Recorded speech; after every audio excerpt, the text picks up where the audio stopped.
Let's keep going. Let's keep going. Verse 8, it says, I have set the Lord always before me, because he is my right hand. Check this out. Because he is my right hand, and I shall not be moved. Now watch this. It says, I have set the Lord before me, colon. If you have a King James version, it says colon, right?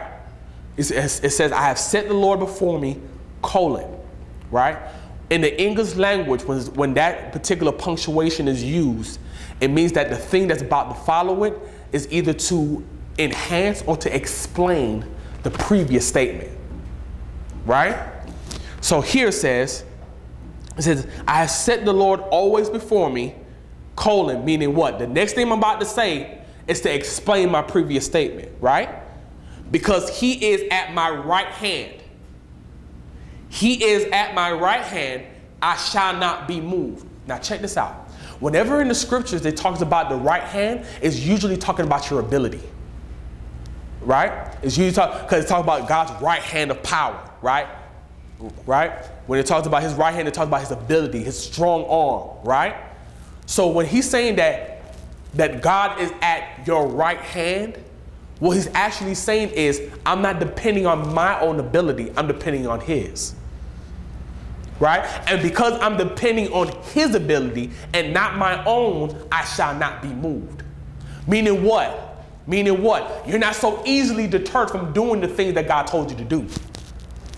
Because you're not depending on your own ability, you're depending on God's. So even when you find yourself in the place where you're short, when you don't know all the things that you're supposed to know, right now you may not be in the place to do everything that God's telling you to do, but because you're not dependent on your own ability, you're not so deterred.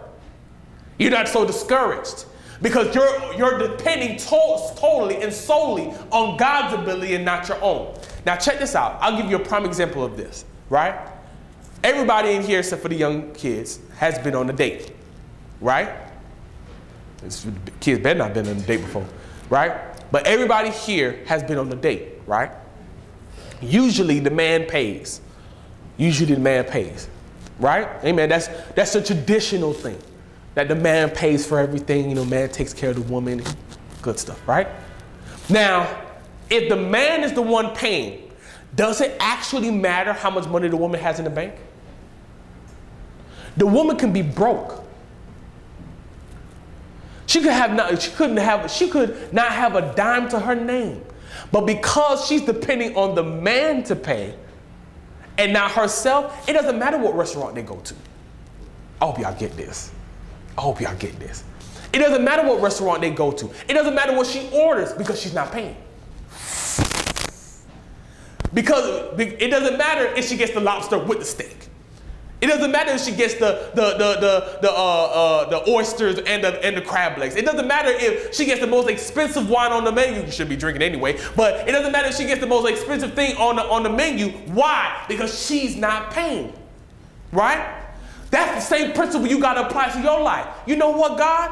Even though I may not have the education, even though I may not have the money, it don't matter because I'm not the one paying.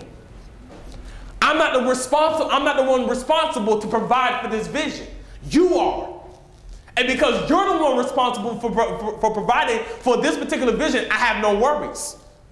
Because I'm not resting on my own ability, I'm resting on yours.